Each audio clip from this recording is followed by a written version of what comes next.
जितेंद्र मुनि जी महाराज साहब के मुखारबिंद से ये जो स्वाध्याय का जो क्रम चल रहा है बहुत ही अच्छे ढंग से गतिमान है और श्रमण संघ के सभी वरिष्ठ साधु साध्वी और लघु साध्वियां इस स्वाध्याय कक्षा में पधार करके ज्ञान का अर्जन कर रहे हैं और अपनी पुण्यवाणी को बढ़ा रहे हैं। स्वाध्याय प्रारंभ करें हमारे उपाध्याय श्री जी, उससे पूर्व प्रतिदिन की भांति स्वाध्याय से पूर्व गुरु वंदना का सौभाग्यशाली लाभ प्राप्त हो रहा है। आज का जो गुरु वंदना का जो लाभ प्राप्त हो रहा है,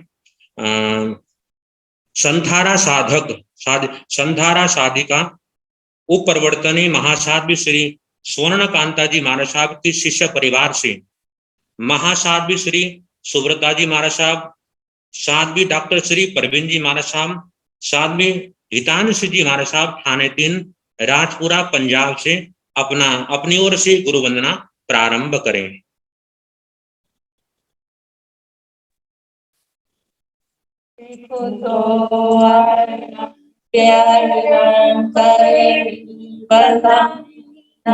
स्वामी सुखारे सम्मानिनी कल्याण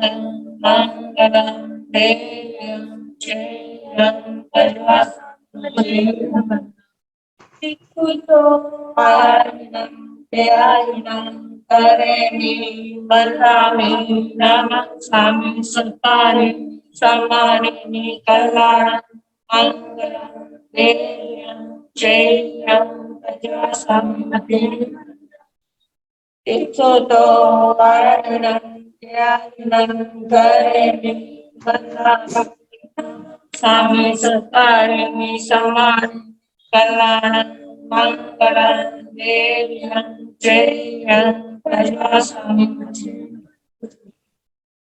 हमारी महासाध्वी के द्वारा गुरु वंदना के बाद आज की जो तपस्या का जो क्रम है हमारा निरंतर कंटिन्यू बहुत ही अच्छे ढंग से गतिमान है।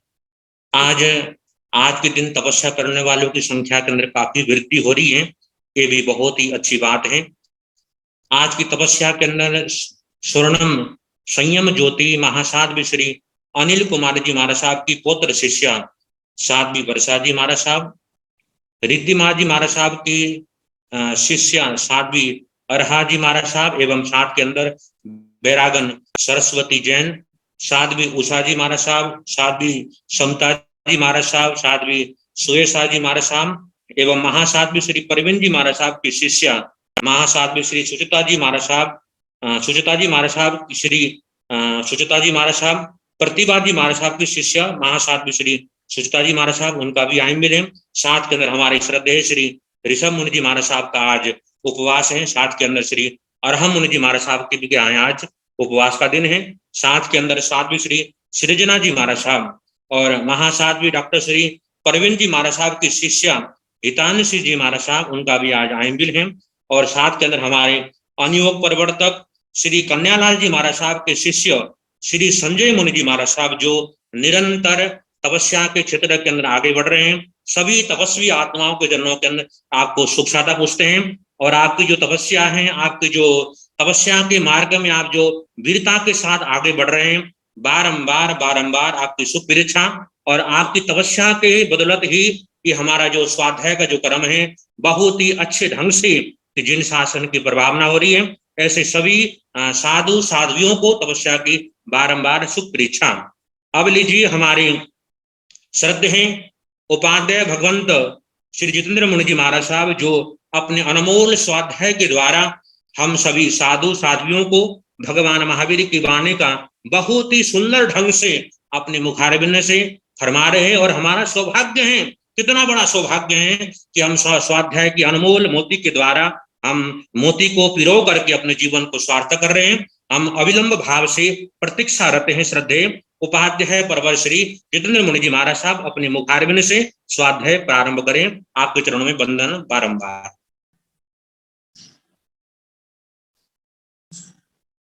नमो अरिहंताण, नमो सिद्धाण, नमो आर्याण, नमो ओवध्यायाण, नमो सर्व साहुन सो पंच नमोकार सर्व पाव प्रणाशन मंगलानंत संदेश परमं हवै मंगलम।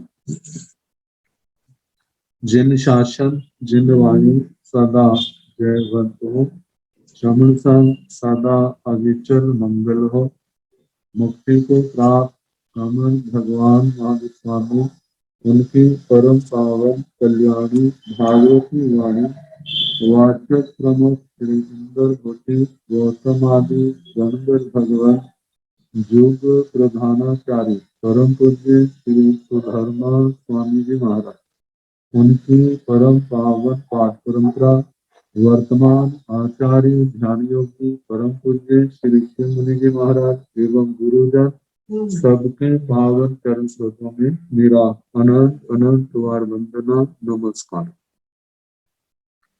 आगम परिषद में विराजमान वरिष्ठ मुनिराज, अन्य मुनिजन, परमादरणीय भगवती स्वरूपा महासाधु जी, श्री उत्तराध्ययन सूत्र की वाचना चल रही है। 18वां अध्ययन कल प्रारंभ किया था। संजय राज ऋषि, उनकी जीवन गाथा तो कल सुना रहे थे। इस प्रकार संजय राजा अपनी चतुरंगिणी सेना के साथ शिकार के लिए केसर नाम के उद्यान वन में गया है और कैसे वो हिरणों का शिकार कर रहा है। तो कहा कि जिए संते जिए तख्त बहे रस मुच्छिए, भय भीत संते, संते का मतलब श्रांत, थके हुए, क्योंकि जब उनको भगाते हैं हिरणों को, कितनी देर भागते रहेंगे, आखिर शरीर थकावट तो होती है। जब मृग थक जाते हैं, पीछे रह जाते हैं और वही राजा आदि शिकारी के शस्त्रों के जोर के अंदर आ जाते हैं और बीते जाते हैं, तो वो रस में मूर्छित, मांस के रस में स्वाद में मूर्छित आसक्त उनका वध कर रहा है। तो कहा कि वहीं पर केसर नाम के उद्यान में अणगार तपोधन स्वाध्याय और ध्यान से संयुक्त ऐसा धर्म ध्यान, उसका चिंतन, उसका स्मरण कर रहे। जिन शासन में ध्यान के साथ कहा धर्म ध्यान करना, लेकिन धर्म ध्यान के साथ दो शब्द साथ में और जोड़ दिए, स्वाध्याय और ध्यान। स्वाध्याय का मतलब जहां पर वाचना परीक्षना आदि आगे, और ध्यान का देखा जाए तो अनुप्रेक्षा, बड़े उपयोग पूर्वक ध्यान से वो करना जो हमने कंठस्थ किया है, एकांत शांत स्थान में बैठ करके उसका चिंतन करना, स्मरण करना कि जो कैसे कैसे वर्णन आया है। प्राचीन काल में कंठस्थ की प्रथा बहुत थी, जो भी होता था सब कंठस्थ होता था।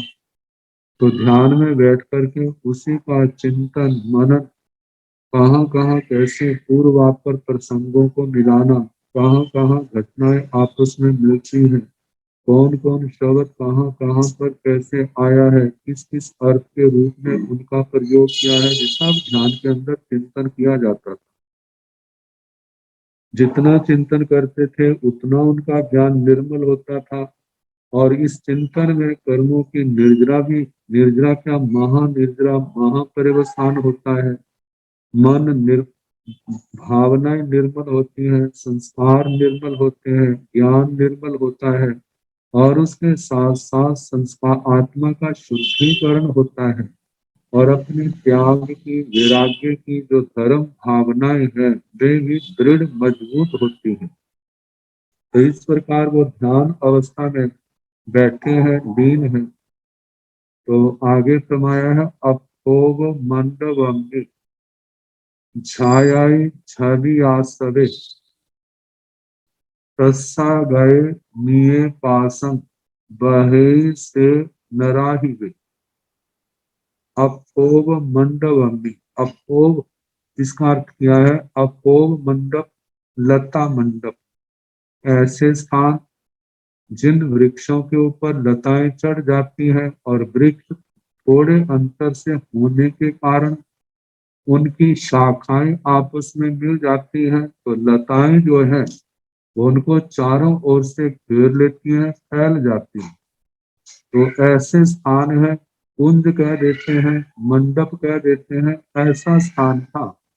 वहां पर निर्दोष भूमि देख करके वे मुनिराज, जिनका आगे नाम आएगा आचार्य श्री गर्दवाली जी, जो विद्या और चरण के पारगामी थे, कहते हैं उस स्थान पर छायाई वो ध्यान कर रहे थे। कैसे? विशेषण दिया है छवि आसवे।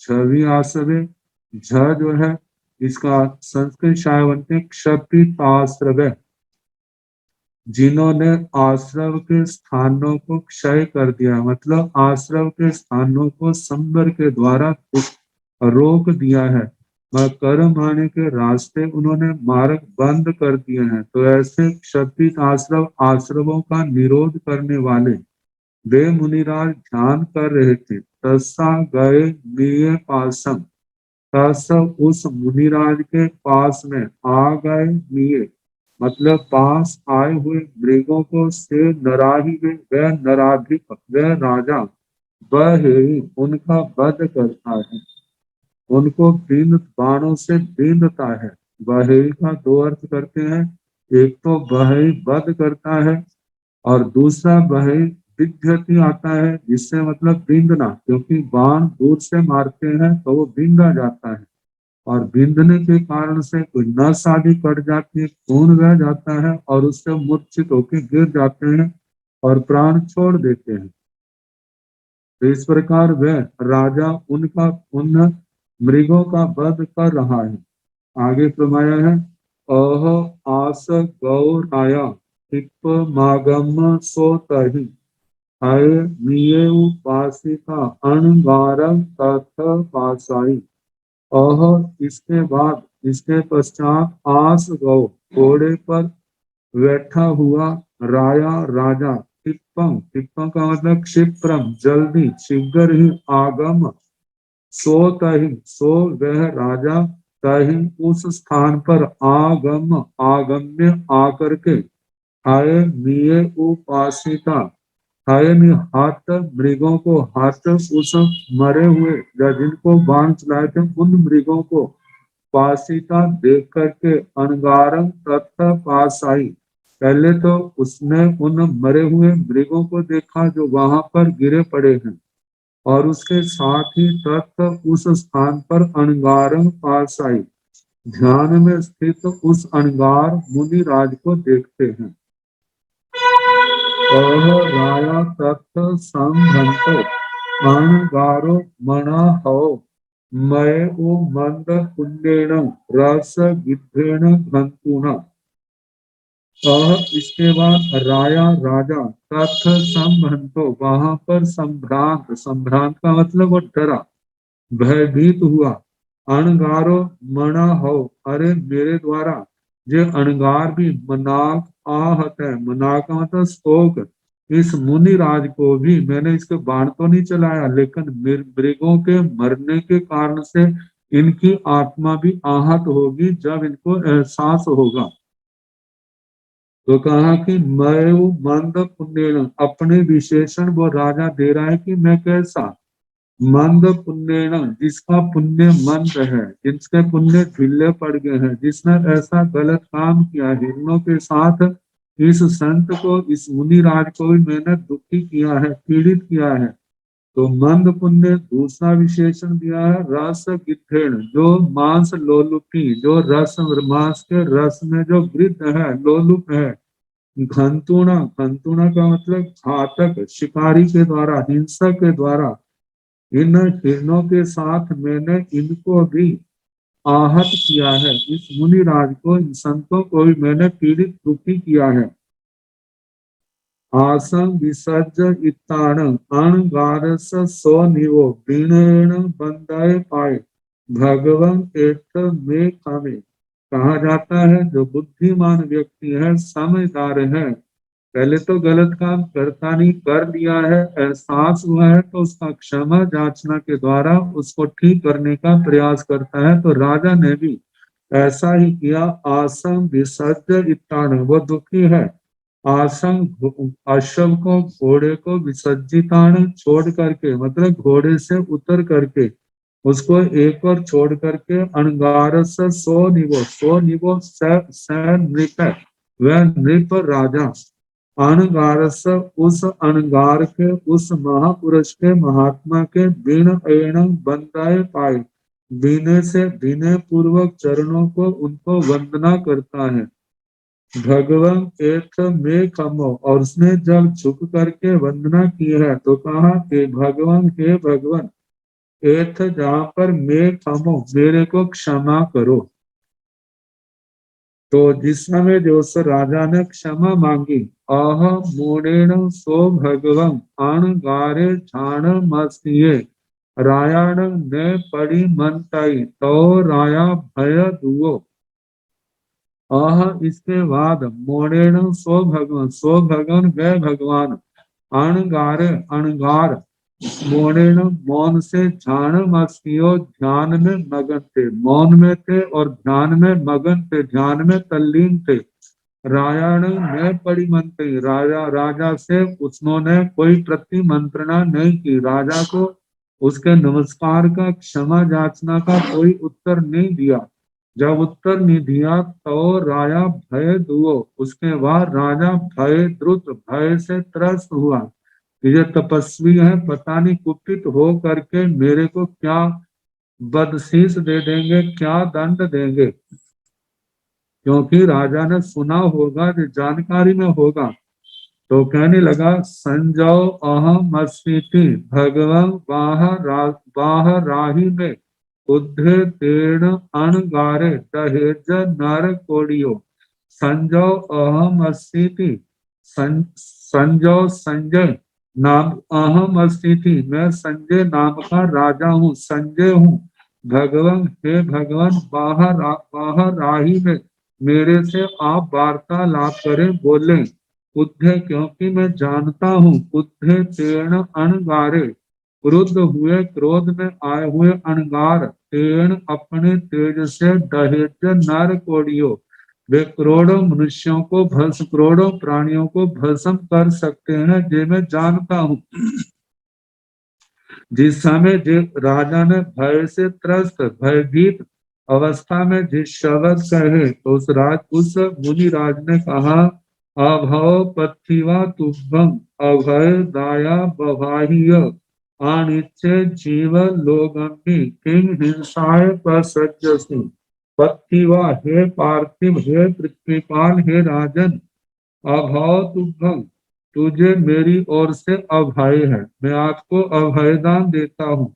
अभय दाया बवाह्य, जैसे आप मेरे से अभयदान मांग रहे हैं, इसी प्रकार आप भी अभय दाया, अभय दाता भवाह्य बनो, आप भी अभयदान देने वाले बनो।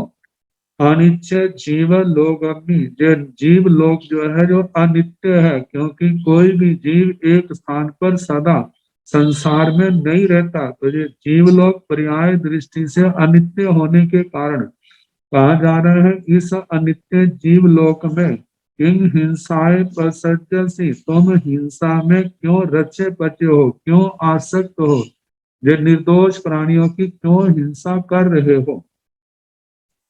जया सब्बं परित्यज्य गंतव्यम अवसस्ते अनिच्य जीवन लोगम्बि किंग रज्जम्बि प्रसज्जसि। हे राजन, जया जब सब्बं परित्यज्य, सब्बं सब कुछ, परित्यज्य परित्यज्य छोड़ करके, गंतव्यम अवसस्ते, गंतव्यम जाना होगा, अवश अस्वतंत्र, अवश का मतलब अपने वश में नहीं, स्वतंत्र नहीं, पराधीन होकर के। ते मतलब आपको, जब अवश्य मतलब जब आपको बेबस कर्मों के अधीन हो करके सब कुछ छोड़ करके जाना होगा, जहां से चलना है। तो इसलिए अनित्य जीव लोकम्मि, इस अनित्य जीव लोक में किम रज्जम्मि पसज्जसि, इस राज्य में क्यों आसक्त हो रहे हो। वो मुनिराज कहने लगे, जीवियं चेव रूपं च विज्जु संपाये चंचलं, जथ तं बुद्धसि रायं पेचथं नाव बुद्धसि।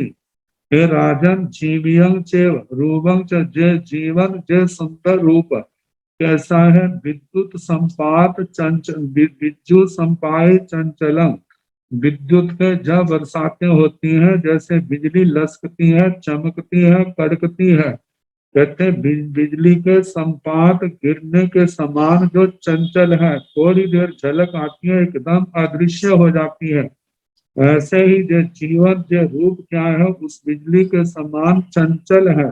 जाठतम मुझसी रायम, हे राजन, जहाँ पर तुम मोहित हो, जहाँ पर तुम मुग्ध हो, जहाँ पर तुम आसक्त हो, और आसक्त होकर के पेचथम नाव बुद्ध से, पेचथम प्रेत्यार्थम, प्रेत्य का मतलब परलोक, पर भव, अर्थम का मतलब उसके लिए, परलोक के लिए, नाव बुद्ध से तुम बोध नहीं प्राप्त कर रहे हो, इस मोह के अंदर पढ़ करके अपने पर भव के संबंध में सब कुछ भूले हुए हो।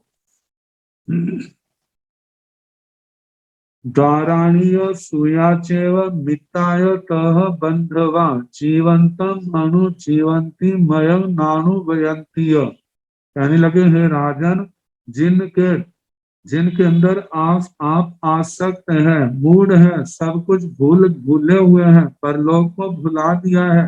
दाराणी, जे आपकी पत्नियां, जे स्त्रियां, सूया चेव, ज और सूयाचेव, जे आपके पुत्र आदि बच्चे, मिताय और मित्र, बांधवा तह बंधवा, तथा बंधुजन, जे सब, ये कुछ के नाम गिनाए, इसके साथ और जितने भी पारिवारिक रिश्ते नाते हैं, सारे के सारे, जीवंतम अणु जीवंती, जीवित व्यक्ति का के ही साथी है, उसका अनुसरण करते हैं।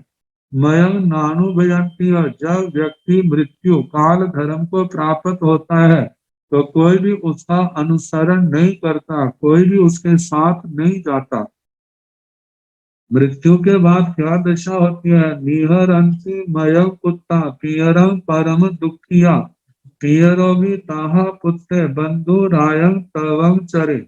हे राजन, मयंक निहरंती मयंक कुत्ता पियरम परम दुखिया, कहा जिस समय पिता की मृत्यु हो जाती है, तो उस मयंक पियरम, उस मृतक पिता के शरीर को परम दुखिया, परम दुखी हुए, अत्यंत विषाद का अनुभव करते हुए, कुत्ता, कुत्ता का मतलब पुत्र संतान, निहरंती, उनको निहरण घर से निकालते हैं, शमशान भूमि की ओर ले जाते हैं। जिस प्रकार पिता पुत्र जो है अपने मृतक पिता को, उनके शरीर को शमशान भूमि आदि में ले जाते हैं, घर से निकाल देते हैं, कहा वैसे ही पियरो भी पुत्र, पिता भी अपने पुत्रों को, अपने जिस समय काल धर्म को प्राप्त हो जाते हैं, जिन हाथों में उन बच्चों को खिलाया होता है, आज उन्हीं के शरीर को उन्हीं हाथों से उठा करके संस्कारों के लिए ले जाते हैं, घर से बाहर ले जाते हैं। इसलिए ऐसा जान करके रायंग तवंग चरे, हे राजन, तवंग चरे, आप तप का आचरण करो, धर्म आराधना साधना करो। और जिस समय काल धर्म को प्राप्त हो जाते हैं, उस मृत्यु के पश्चात होने वाले लोक में संस्कार किए जाते हैं, तो उनके बाद क्या होता है, तो तीन अज्जिए दग्धे दारेय परि रखिए, कील अंत अन्य नरा रायम हठ तुठ मलंकिया। कहने लगे, हे राजन, तो तदनंतर उसकी मृत्यु के पश्चात तीन अज्जिए दग्धे, उस व्यक्ति के द्वारा जो अर्जित द्रव्य है, कितने कष्ट सह करके जो उसने द्रव्य धन आदि अर्जित किया था, इकट्ठा किया था, दारेय परिरखिए और 12 स्त्रियां आदि जो चारों ओर से सुरक्षित थी, कहते हैं उसकी मृत्यु के बाद कीलंत अन्य नरारायण, हे राजन उनके साथ अन्य दूसरे लोग जो है कीलंती क्रीड़ा करते हैं, उनका प्रयोग करते हैं। हाठ तुष्ट मलंकिया, हरिष्ठ बड़े प्रसन्न, तुष्ट बड़े संतोष को प्राप्त हुए, अलंकृत हुए, सोचते हमारा कितना सौभाग्य है, ये चीजें हमारे को मिली है। लेकिन जे भी उनकी सारी अज्ञानता है, तो कहा जा रहा है कि हे राजन इस मृत्यु के बाद क्या दशा होती है वो भी सामने आ जाती है। तेना भी जंग कयं कम सुहं व जैवा दुहं कमुना तेन संयुक्तो गच्छायु परम भवम। तेना भी उस जिस जो मृत्यु धर्म को काल धर्म को प्राप्त हुआ है, तेना भी उसके द्वारा जंग कयं कम जो उसने कर्म किया है, जंग जो कर्म किया है, कम्मम कर्म सुहं व जैवा दुहं, सुहं का मतलब शुभ कर्म पुण्य कर्म, जय जैवा यदि दुहंगवा मतलब के दुख देने वाला अशुभ कर्म किया है, कमुना तेन संयुक्त उस कर्म से संयुक्त गच्छायु परम भवम पर भव को जाता है। तो इस प्रकार उन्होंने प्रतिबोध दिया उस मुनिराज ने। तो इसका क्या परिणाम निकला? सोण तस सो धम्म आणगारस अंतिये महया संवेग निपेयम समावन्नो नराहि। सोण तस सो धम्म अणगारस अंतिये, तस अणगारस उस अणगार के पास, अंतिये उनके पास सानिध्य में, सो वे राजा धम्म सोण धर्म का श्रवण करके, सोण सो तस सो सोण तस सो धम्म अणगारस अंत्य उस अणगार के पास सानिध्य में धर्म का वे राजा धर्म का श्रवण करके महया संवेग निपेयम समावन्नो नराहिवो, नराहिवो वे नराधिप राजा महान संवेग और निर्वेद भाव को प्राप्त हुआ। दोनों शब्द में बड़े गंभीर है, संवेग और निर्वेद। संवेग का मतलब संसार से भय और कर्मों के बंधनों से मुक्त होने की उत्कट अभिलाषा। संवेग भाव का मतलब संसार से भय, संसार इतना दुखदाई है, इस संसार से निकले, कैसे निकल सकते हैं? जब तक कर्मों के बंधन नहीं टूटते। तो संसार से भय और कर्मों के बंधनों को तोड़ने की, उनसे मुक्त होने की जो अभिलाषा है, आत्मा के अंदर ये जो भाव पैदा होते हैं, उनको उस भाव को संवेग कहा जाता है। दूसरा शब्द है निर्वेद। निर्वेद का मतलब वैराग्य भावना, वैराग्य भोगों में अरुचि पैदा होना। जब आत्मा अज्ञान अवस्था में होता है तो ये भोग बहुत अच्छे लगते हैं, लेकिन जब आत्मा के ज्ञान के नेत्र खुल जाते हैं और सूक्ष्म भाव बढ़ जाता है, चारित्र मोनि कर्म जो है हल्का पड़ जाता है, तो विवेक परिणाम देख करके भोगों के अंदर अरुचि पैदा हो जाती है। अरे जिनको हम बड़ा सुखदायी समझते थे, लेकिन ये परिणाम में अनंत भयानक है, दुर्गतियों के मूल कारण है। जब उसको ऐसा एहसास होता है तो उन भोगों से उसको अरुचि पैदा हो जाती है। ये अरुचि एक प्रकार से वैराग्य भाव है। जब तक ये अरुचि नहीं पैदा होती, तब तक आत्मा का जो मन है, ध्यान है, इन भोगों की ओर आकृष्ट रहता है। जब ये अरुचि वैराग्य भाव पैदा हो जाता है, उस ओर से हट जाता है और धर्म ध्यान में, संयम में, तप की ओर आकृष्ट होता है। तो कहा उस राजा के इस प्रवचन को, इस व्याख्यान को, इस उपदेश को सुनकर के महान संवेग और निर्वेद की भावना पैदा हुई। और इसका क्या परिणाम निकला? संजो चयुंग रज्जम निखंतो जीर्ण शासने गद वालिस भगवो अणगारस अंति संजौव्य संजय राजा चयुंग रज्जंग रज्जंग चयुंग राज्य को छोड़ करके, वह संजय राजा अपने राज्य को छोड़ करके निखंतो जिन शासने जिन शासन में प्रव्रजित हुए निष्क्रमण अभिनिष्क्रमण किया। कहा किनके आगे? गद्ध वाली स भगवो अणगारस अंतिय। गर्द वाली, गर्द भाली, जिनके दो विशेषण है, एक भगवान और एक अणगार। भगवान का मतलब आध्यात्मिक वैभव ऐश्वर्य से संपन्न। अणगार, अणगार जिनका अपना संसार के अंदर कोई घर नहीं है, ऐसे अणगार भगवान आचार्य श्री गर्दवाली जी के अंतिय चरणों में उनके पास वे निष्क्रमित हुए, उन्होंने निष्क्रमण किया, दीक्षा ली, प्रव्रजित हुए। उनके चरणों में आगम वाणी का स्वाध्याय, संयम तप की आराधना, उनका अभ्यास निरंतर आगे बढ़ता जा रहा है।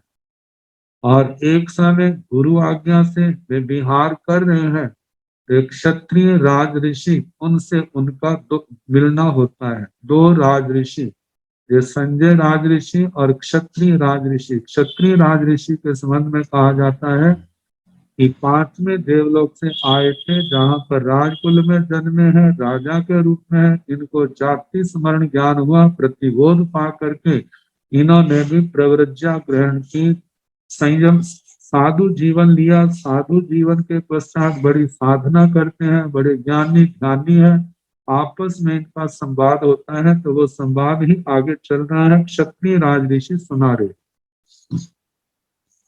तो आगे कहा है कि चिच्चा रट्टम पवैये क्षत्रिय परिभाषाई जहा ते दिशाई रूपम प्रसन्नम ते तहा मणो। चिच्चा रट्टम, राष्ट्र को छोड़ करके, इसी देश को छोड़ करके, क्षत्रिय, क्षत्रिय केवल क्षत्रिय शब्द आता है तो क्षत्रिय राज ऋषि, राष्ट्र को छोड़ा है तो इसलिए राज ऋषि कहा जा रहा है। जैसे संजय ने राज को छोड़ा है, वो राज ऋषि कहलाए, ऐसे जे भी राज ऋषि कहलाए। तो कहा कि राष्ट्र को छोड़ करके क्षत्रिय पवैये प्रव्रजित हुए। वे प्रव्रजित क्षत्रिय जो है परिभाषाई, परिभाषण मतलब संवाद करते हैं, बोलते हैं किनको? संजय राज ऋषि को। तो राष्ट्र को छोड़ करके जो प्रव्रजित हुए हैं, ऐसे क्षत्रिय राज ऋषि परिभाषाई उस राज ऋषि से कहने लगे, संजय राज ऋषि से, जहाँ ते दिशाई रूपम प्रसन्न ते तहा मणो। जैसे आपका रूप बाहर का बाह्य आकार प्रसन्न निर्विकार दिखाई दे रहा है, कहा प्रसन्न।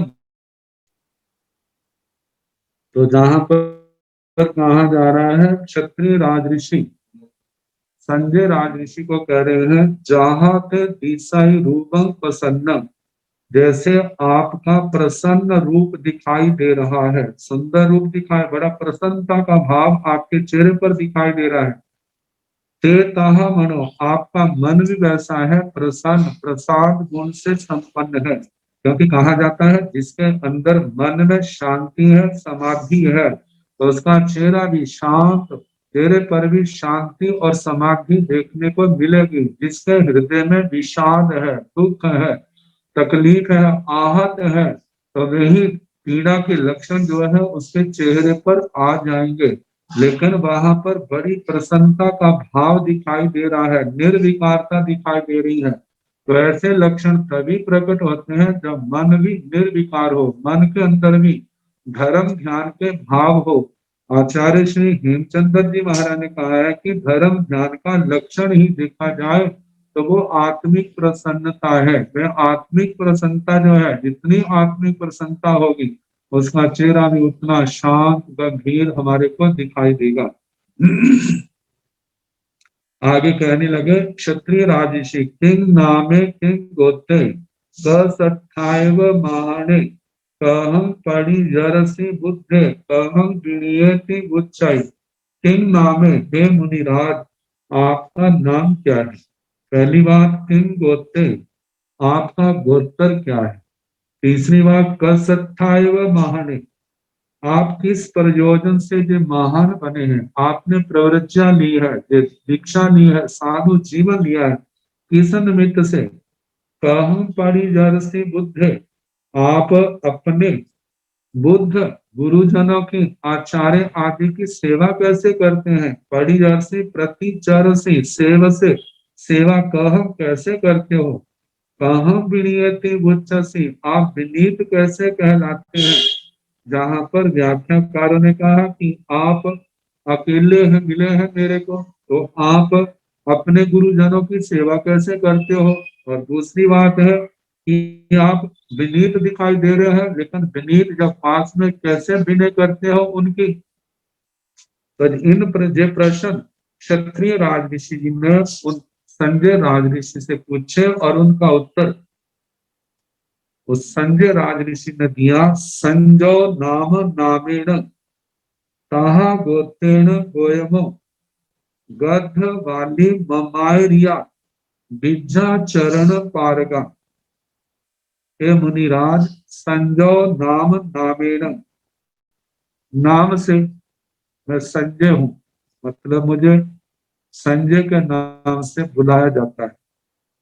ताहा गोत्रेण गोयमो तथा गोत्र से मैं क्या हूं, गौतम गोत्री, मतलब गौतम गोत्र में मेरा जन्म हुआ है। गद्ध भाली ममायरिया मेरे आचार्य गर्द भाली कैसे है वे। विद्या चरण पारगा वे विद्या और चरण के पारगामी है। विद्या से मतलब शुद्ध ज्ञान में परिपूर्ण और चरण का मतलब चारित्र में परिपूर्ण। ऐसे मेरे आचार्य हैं, मेरे गुरुजन हैं। तो कहा जा रहा है कि मैं गुरुजनों की आज्ञा में हूं, मैं संयम पालन कर रहा हूं। गुरुओं की आज्ञा पालन करना ही उनकी सेवा है। दूसरी बात है जो गुरुजनों की आज्ञा पालन करना है वही विनय धर्म है, क्योंकि ज्ञान विनय, दर्शन विनय, चारित्र विनय, मन विनय, वचन विनय, काय विनय, लोकोपचार विनय, ये सारी की सारी किसमें आ जाती है, उस विनय के अंदर आ जाती है, उसका हम पालन कर रहे हैं। इसलिए मैं विनीत मतलब विनय धर्म की भी आराधना कर रहा हूं, मैं गुरुजनों की भी सेवा भी कर रहा हूं। अब इसके आगे क्षत्रिय राजऋषि वो कहने लगे किरियम अकिरियम वीर्यम अन्नानं च महामुनि चौहि ठाणे बेअन्य किम पभासै। किरियम क्रियावाद, अकिरियम अक्रियावाद, वीर्यम विनयवाद, अन्नानं च और अज्ञानवाद, ये चार वाद। महामुनि हे महामुनिवर, ये क्रियावाद जिसके अंदर आत्मा परमात्मा पुण्य पाप आदि तो मानते हैं, लेकिन उनकी जो परिभाषाएं हैं वे सारी की सारी जो है सत्य पर आधारित नहीं होती। इनको मानते हैं आत्मा है, लेकिन आत्मा का जो यथार्थ स्वरूप है वो उनका यथार्थ नहीं है। जैसे कोई आत्मा तो मानता है लेकिन सर्वव्यापक मानता है, कोई अणु प्रमाण मानता है, कोई अंगुष्ठ प्रमाण मानता है, कोई कर्ता मानता है आत्मा को, कोई कर्ता नहीं मानता है। ऐसी अलग अलग धारणाएं, अनेक मतांतर दुनिया के अंदर हैं। कोई क्षणिकवाद की प्ररूपणा करने वाला है, कोई वेदांत का है, कोई कैसे ऐसे अलग अलग इसके संबंध में आत्मा को मानते हैं, लेकिन वो एकांत अपनी धारणाएं होने के कारण से उनको एकांतवाद में लेकर के क्रियावाद में लिया है। उनको कहा है जिन शासन को भी क्रियावाद में लिया जाता है, लेकिन इस क्रियावाद में उनके क्रियावाद में अंतर है। जहां जो है तत्वों का यथार्थ स्वरूप अरिहंत परमात्मा ने जैसा अपने केवल ज्ञान केवल दर्शन के द्वारा साक्षात किया उसी के अनुसार कहा जाता है। लेकिन जो दूसरे हैं उनकी धारणाएं अलग अलग होने के कारण से कोई कुछ कह रहा है, कोई कुछ कह रहा है, तो उन सबको क्रियावाद के अंदर लिया है। आगे अक्रियावाद में जिसमें कहा जाता है आत्मा नहीं, परमात्मा नहीं, लोक नहीं, परलोक नहीं, स्वर्ग नहीं, नरक नहीं, माता पिता नहीं, सब उनकी अपनी धारणाएं है। ये जीवन है, इस जीवन के बाद जब शरीर खत्म हो जाता है तो आत्मा समाप्त हो जाती है, कोई पुण्य नहीं, कोई पाप नहीं, ऐसी धारणा वाले अक्रियावादी कहे जाते हैं। और विनयवाद में कहा जाता है कि प्रत्येक कार्य जो है हमारा विनय से सिद्ध होता है। हर बात में गुण पर गुणों की पूजा नहीं, कोई व्यक्ति है गुणवान है चाहे अगुण बिना गुणों के है, चाहे वह मनुष्य देवता है, चाहे वह मनुष्य है, चाहे वह पशु है, चाहे वह नारकी है, चाहे स्त्री है, चाहे पुरुष है, हर की विनय करना। तो कहा जाता ऐसे जो लोग हैं विनयवाद के प्रसंग में आते हैं। और अज्ञान और अज्ञानवाद में कहते हैं कोई कुछ कहता है, कोई कुछ कहता है, इतने हैं हमारे इसके केवल तप आदि होना चाहिए, उससे आत्मा का कल्याण हो जाएगा। जितने देखते हैं जो ज्ञानी आपस में कैसे लंबी लंबी चर्चाएं करते हैं, आखिर कोई निष्कर्ष नहीं हो निकलता, आपस में वहीं पर राग द्वेष से बिंदे हुए अच्छा है हम नहीं जानते। तो इस प्रकार अज्ञान को ही श्रेष्ठ समझने वाले जो है वो अज्ञानवाद में आते हैं। तो कहा हे मुनिवर, ये 4 प्रकार के संसार में वाद है। चौही ठाणे ही, इन 4 स्थानों से मे अन्य किम भाषाएं, मे अन्य, मे का मतलब ये जो ज्ञेय पदार्थ हैं, जीवादि तत्व हैं, जो अपनी अपनी परिभाषाओं के अनुसार, अपनी अपनी मति के अनुसार कहते हैं, उनका प्रचार प्रसार करते हैं। लेकिन उनका कैसा है, किन शब्द से कहा है, वो कुत्सित है, वो यथार्थ नहीं है, उसको हम सम्यक्त्व के अंदर सच्चा नहीं कहते। तो कहा इस प्रकार ये नाना प्रकार की धारणा है संसार के अंदर। तो कहा है कि ई पाऊ करे बुद्धे नायाय परि निबुड़े विद्या चरण संपन्न सच्चे सच पर कमे। ई पाऊ करे बुद्धे, कहा कि हमने अपने मन से नहीं, बुद्ध जो बुद्ध है, तत्ववेता है, परिनिबुड़े परिनिवृत्त है, उपशांत है, नायाय ज्ञात पुत्र भगवान महावीर स्वामी, पाव कर इन सब को जान करके उन्होंने तत्वों का उपदेश दिया है। विद्या चरण संपन्न, जो विद्या और चरण से संपन्न है, सच्चे जो सत्य है, सत्य वाक है, मतलब जिनका एक एक वचन सत्य है, जिनके अंदर कोई असत्य का अंश नहीं है, और सच परकमे, वे भगवान महावीर स्वामी कैसे हैं, सत्य पराक्रमी। उनका पराक्रम क्या है, सत्य है। सत्य पराक्रम का मतलब जिनका पराक्रम बल का प्रयोग, जो वीर्यंतराय कर्म के क्षोभम सदमस्त अवस्था में क्षोभम से और केवली अवस्था में क्षय से जिनके प्रकट हुआ है, और जिनका पराक्रम कर संबर और निर्जरा के लिए है। कहा जाता है जो पराक्रम संबर और निर्जरा के लिए प्रयुक्त होता है वो ही सत्य पराक्रम होता है। और जहां पर इस पराक्रम का प्रयोग आरंभ समारंभ आदि 18 पापों के लिए चलता है तो उसको बाल पराक्रम कहा है। जिनकी शक्ति का प्रयोग मतलब संयम में भी चलता है और संयम में भी चलता है तो उनका बाल पंडित पराक्रम होता है। तो कहा भगवान महावीर स्वामी का पराक्रम कैसा है, जो सत्य पराक्रम है, सारा संवर निर्जरा के लिए आने वाले कर्मों को रोकने के लिए और पूर्व के बंधे हुए कर्मों को तोड़ने के लिए है, उनकी निर्जरा के लिए है, ऐसा भगवान ने फरमाया है। तो बताया उन्होंने जो प्रकट किया है। तो आगे कहा है कि पढ़ंती नाराय घोरे जे नरा पावकारिणो दिग्भं च गाय गच्छन्ति चरिता धम्म मारियम। कहा कि पढ़ंती नाराय घोरे, कहते जो एकांतवादी है, जो क्रियावादी, जो क्रियावादी जो है अज्ञान से ग्रस्त होने के कारण से और मिथ्या तो 18 पापों का सेवन करने के कारण से कहा जाता है पढ़ंती नरय घोरे, घोर नरक में पढ़ंती गिरते हैं, वहां जन्मते हैं। कौन, जे नरा पावकारिणो, जो जीव, जो नर मनुष्य के लिए आता है, लेकिन जहां पर जीव मात्र के लिए आएगा, जो जीव पाप कर्म करने वाले हैं, जिसको हम कह सकते हैं 18 पापों का आचरण करने वाले हैं, ऐसे जीव जो है नरकों में गिरते हैं। दिव्यं से गई गच्छन्ति चरिता धम्म मारियम, कहा कि दिव्य गति को गच्छन्ति जाते हैं कौन? चरिता धम्म मारियों, जो आर्य धर्म का आचरण करते हैं। आर्य धर्म का आचरण मतलब इन 18 पापों का परित्याग करने वाले, शुद्ध धर्म चारित्र धर्म की आराधना करने वाले जो हैं, ऐसे जीव जो है दिव्य गति को प्राप्त होते हैं। यदि उनके सारे कर्म क्षय हो जाते हैं तो सिद्ध गति, अन्यथा वैमानिक देवलोकों में देवगति को प्राप्त करने वाले होते हैं। आगे कहा जा रहा है, माया भूयम मेयं तो मूसा भाषा निरथिया संयम मानो भी अहम बसामी इरियामिय। माया भूयम मेयं तो कहते हैं ये जो अज्ञान क्रियावाद आदि है, ये सारे उनके वचन कैसे हैं? माया से युक्त है।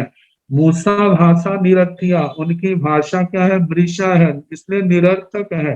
निरथिया निरर्थक है। संयम मानो भी अहम, मैं इनमें संयम रखता हुआ, बसामी इरियामीय मतलब इनसे मैं बच करके रहता हूँ, इरियामीय और संयम पूर्वक चलता हूँ। बसामी संयम मानो भी अहम, अहम का मतलब मैं संयम मानो, इन सब से संयम रखता हुआ, पापों से बचता हुआ, मतलब बसामी मतलब आत्म स्वरूप में, संयम में मतलब के संयम मार्ग में रहता हूँ, और इरियामी और संयम पूर्वक, इरिया समिति पूर्वक मतलब विवेक से चलता हूँ, जिससे आत्मा कर्मों के बंधन से ना बंधे। सभ्य थे बिया मध्यम मिच्छा दिट्ठी अनारिया बीच माने परे लोय सम्मग जानामी अपगम। कहते सभ्य थे बिया मध्यम मिच्छा दिट्ठी अनारिया, जे क्रियावादी अक्रियावादी अज्ञान विनयवादी अज्ञानवादी, सभ्य थे बिया मध्यम, जे सारे के सारे मेरे द्वारा जाने गए हैं। जे क्या है? मिच्छा दिट्ठी अनारिया, जे मिथ्या दृष्टि है, अनार्य है। विद्यमाने परे लोय, कहते मैं परलोक के अस्तित्व से अपनी आत्मा को, वह सम्यक जाना में अपगम, मैं अपनी आत्मा को सम्यक प्रकार से जानता हूँ। अब इसके आगे पूर्व जन्म की बात बताएंगे कि मैं क्या था, मैं कैसे मतलब जहाँ पर प्रवृत्त हुआ, इन बातों के संबंध में फिर जैसे सोमवार को समय होगा उसके अनुसार सुनाने का प्रयास किया जाएगा। आज जो मेरे पास प्रश्न आए हैं उनका मैं उपाध्याय भगवंत श्री जितेंद्र मुनि जी महाराज साहब ने आज बहुत ही महान शब्दों के अंदर प्रश्न का समाधान किया और हम सब ने सुना। बहुत ही आप श्री जी की लाजवाब प्रश्नोत्तर की शैली में आपने जवाब दिए। हम आपके बहुत बहुत आभारी हैं, ऋणी हैं, आपका बारंबार कृतज्ञता ज्ञापित करते हैं। आपकी कृपा दृष्टि ऐसे ही हमारे ऊपर साधु साधु बना रहे, ऐसे आपके चरणों में बारंबार बारंबार वंदना करते हैं और प्रार्थना करते हैं कि आप श्री जी ने जो कृपा किया ऐसी कृपा दृष्टि हमेशा करते रहें। और आप श्री जी के मुखारबिंद से मंगल पाठ के बाद आज का जो कक्षा है, स्वाध्याय क्लास है, वो क्या करेंगे? विराम लेंगे। अपने मुखारबिंद से मंगलमय मंगल पाठ की कृपा करें। नमो अरिहंताण नमो सिद्धाण नमो आर्याण नमो विद्यायाण नमो लोय संसावण नमो कारो सब पाव परसनो मंगलानंद समय मंगलम श्री तारी मंगला हंता मंगलम सिद्धा मंगलम साहु मंगलम केवली धम्म मंगलम चतारी लोकोत्तमारि हंता लोकोत्तमा सिद्धा लोकोत्तमा साहु लोकोत्तमा केवली धम्मो लोकोत्तमो चतारी शरणं प्रवक्ष्यामि अरिहन्ते शरणं प्रवक्ष्यामि सिद्धे शरणं प्रवक्ष्यामि साहु शरणं प्रवक्ष्यामि केवली धम्मो शरणं प्रवक्ष्यामि। चार शरण सुख करने दुख करने मंगल करने और करना नहीं कोई, जो भव प्राणी आश्चर्य क्षय मथेन वंदा मथेन वंदा मथेन वंदा। सुख शांता जी सुख शांता।